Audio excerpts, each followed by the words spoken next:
Aslında dünya tarihi dikey ve yatay olarak bazı kısımlara ayrılabilir.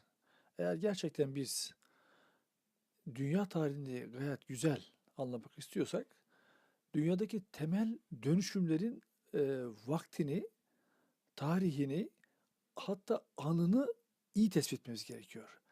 Eğer bu tespit edilmezse yapacağınız bütün değerlendirmeler sakat olur. Bütün devlet adamlarının yaptığı da ya sevaphanesine ya da günahhanesine yazılır.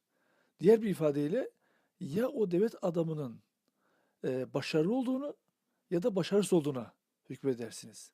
İstihbarat teşkilatlarının e, ya iyi haber aldığını ya bir haber olduklarını anlarsınız. Veyahut da istihbarat analiz eden birimlerin ya tam olarak gerçeği yakalayarak analiz ettiklerini, buna göre tedbir aldıklarını veyahut da kesinlikle yine hiçbir şeyden habersiz sadece başka devletlerin ve başka istihbarat teşkilatlarının bir kuklası haline geldiğini görürsünüz. İşte 93 Harbi esasında bu kırılmaların neticesinde ortaya çıkan bir savaş.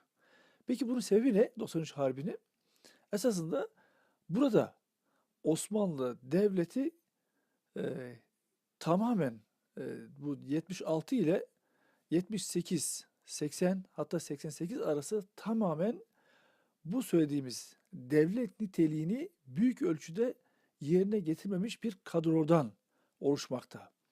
Neden? Çünkü 1871'de dünyada büyük bir kırılma meydana geldi.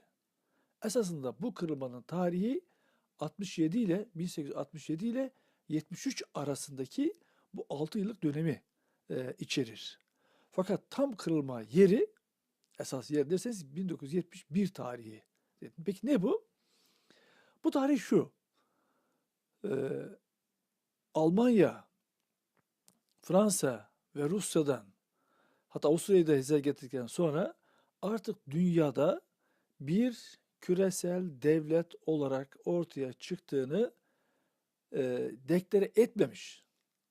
Kazandığı savaşlar ile, ekonomik başarısıyla, iç düzenini tahkim etmekle, dünyadaki aktörlerle bilek güreşinde onları yenmese bile yıpratmasıyla ortaya çıkmıştır.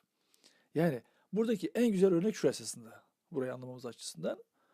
Bu da 1867 tarihinde Osmanlı Devleti'nin merkezinde Osmanlı Devleti'ni ve Türk dünyasını içine alacak şekilde Rusya ile İngiltere oturup anlaşma imzalıyorlar. O süreci başlatıyorlar. Ve buradaki yaptıkları şey şu. Hem Osmanlı Devleti'nin hem de Türkistan'ın, işte Afganistan dahil, bu bölgenin tamamının üzerinde anlaşma yaparak bir nevi artık dünyada, yani Avrasya dediğimiz bu kıtanın en önemli hattında, yani İstanbul, Kabil hattındaki bölgedeki mücadeleyi bitirip bir nevi İngiltere e, Rusya dostluğunun kurmak istiyor. İngiltere buna biraz fazla üzerine gidince Rusya fazla menfaat temin etmek istiyor. Bunun üzerine İngiltere geri çekiliyor. Geri çekilince en sonunda Rusya 73 tarihinde e, bu anlaşmayı imzalıyorlar. Bir sefer Almanya'da görüşmeler falan yapılıyor. En sonunda anlaşma imzalanıyor. 73 tarihinde artık İngiltere ile e, Rusya bir düşman değil.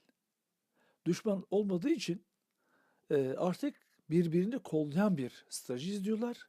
Bundan dolayı Rusya Balkanlar üzerinden aşıp Yeşilköy'e geliyor.